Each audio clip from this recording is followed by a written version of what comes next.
Let's do this.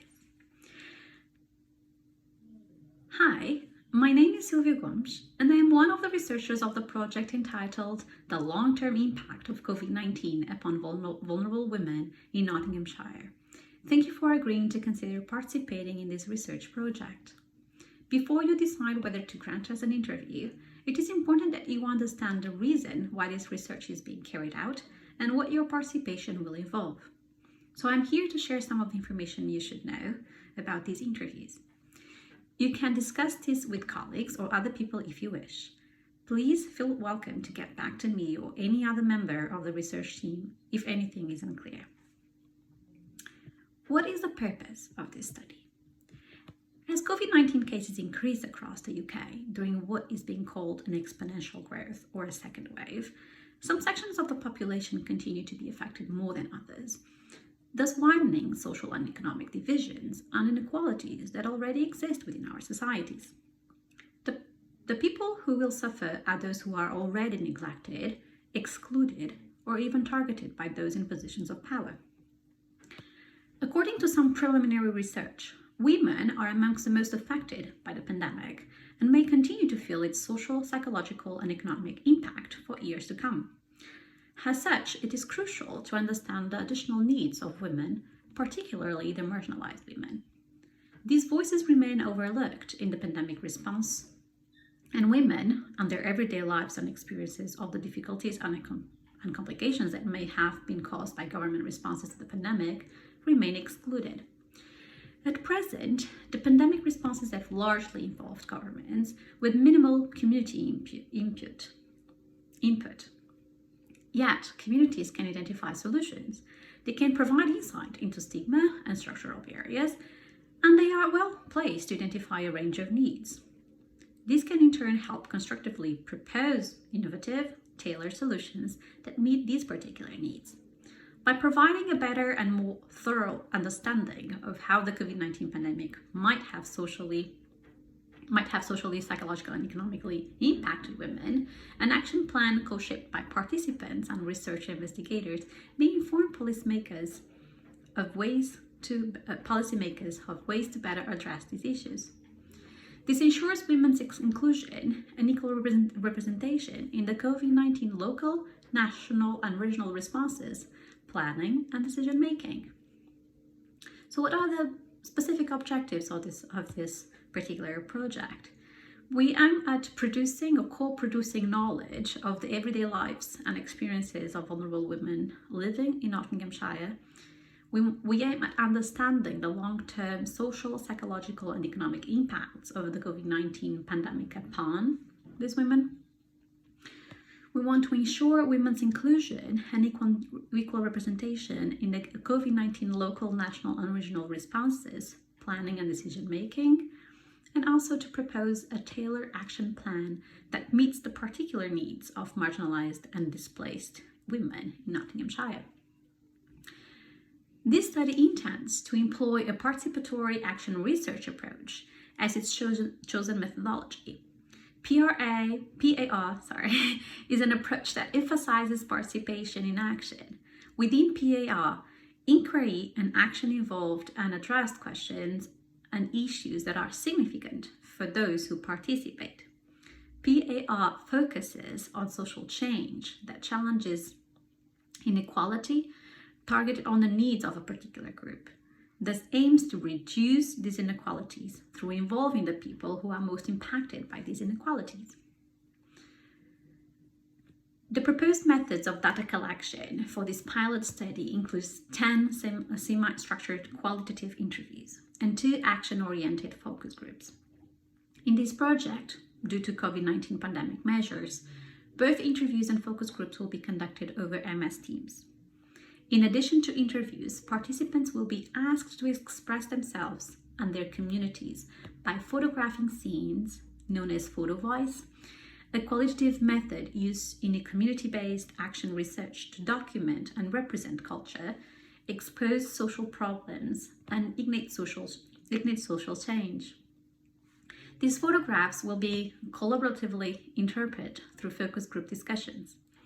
These narratives are then used to promote dialogue, to mobilize and help change makers better understand and change the community, thereby developing effective solutions and programs that address the issues and needs of diverse and vulnerable populations. So, who is running this study? This project is being conducted by Dr. Hind, Dr. Morag, and myself at Nottinghamshire University. We all have a long track record of researching experience in cross-cultural working dynamics and qualitative methods and data protection. And this is quite important, as you will see.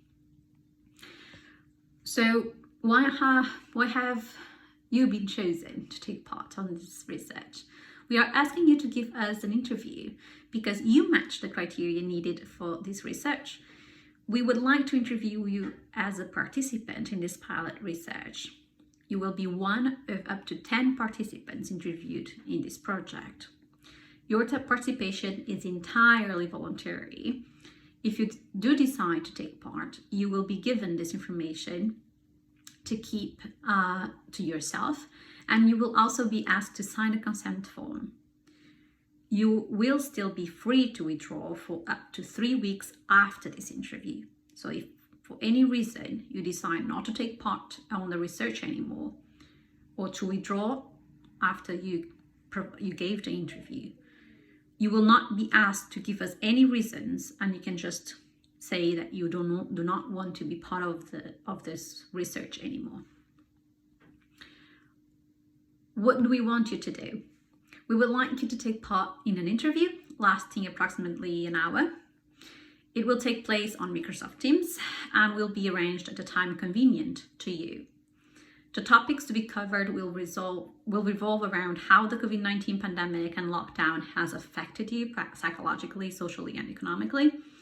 The interview will be carried out by one of us, one of the three researchers, following a preset schedule. We will ask for your permission to audio record the interview to ensure that the information you give is accurately recorded, and so we don't have any misconceptions of what happened or what was said. So what will happen with this information? The recording of your interview will be transcribed. It will then be analyzed and fed into focus groups, and finally into our findings.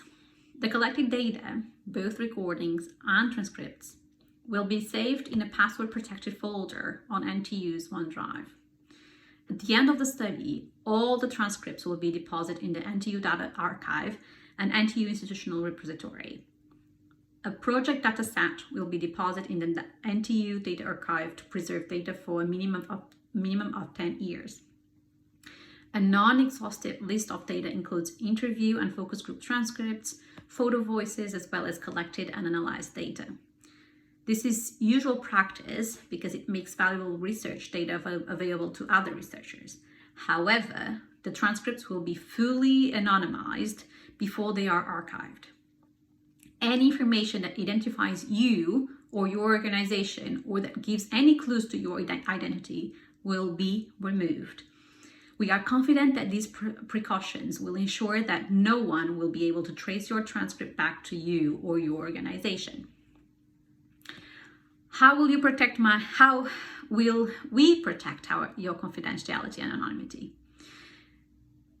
The recordings and transcripts will be handled only by the research team in line with data protection principles and our approved research protocol.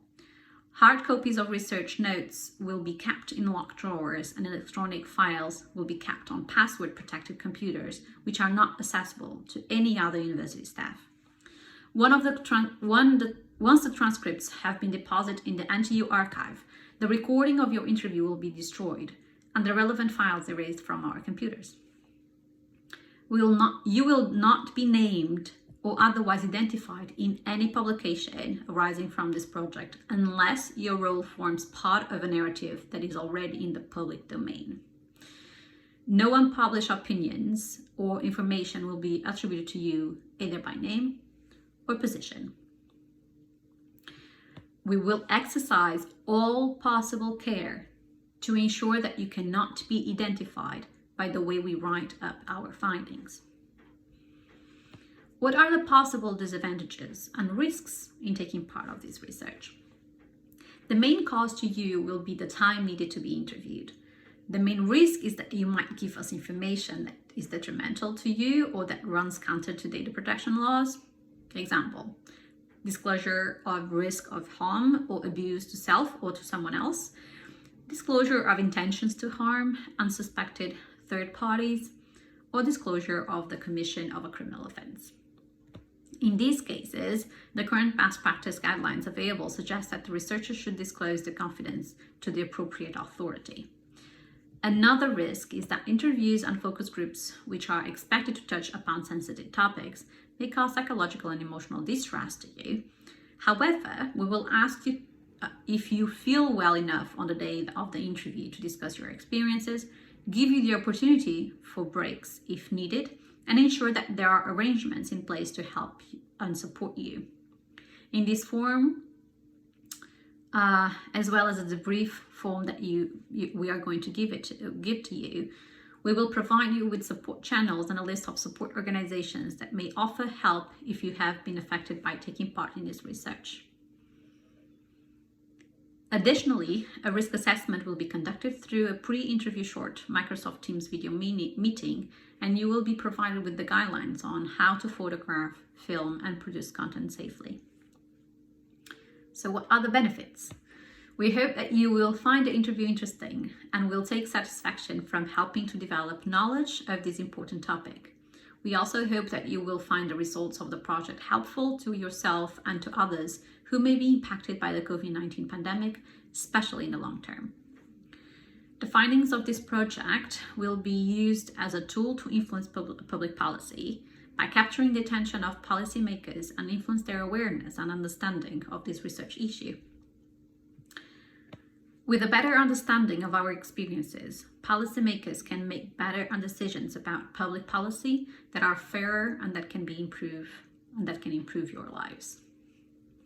So by participating in this project, you will assert your right to have a say in shaping the public policies that influence your lives and the lives of your family and friends. When you have a say in policy, those policies will serve you better and meet your needs. We will write up the results in a report for Nottingham Women's Centre, among other organisations as well as policymakers, and we'll publish academic articles on this research. Articles will appear in journals that are widely read by academics, and we will share our findings in academic conferences as well. Finally, we will co-produce, with your help, a preliminary action plan that addresses your needs to be used by Nottingham Women's Centre and other interested stakeholders, including government centres. How can you find out more about this research and its results? We will send a copy of the executive summary to all our interviewees, so you will be able to read about the findings of the research. So you will know exactly what are our findings as soon as we finish the research. Who is responsible if anything goes wrong? This project is being administered on behalf of Nottingham Trent University. Therefore, the Nottingham Trent University is responsible for the conduct of the project.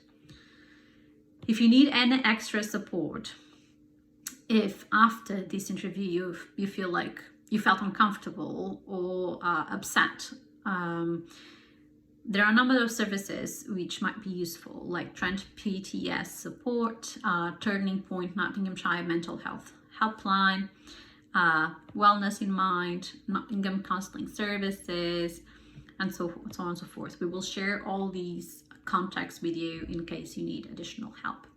So I hope that this information was helpful, and if you have any questions, please reach out.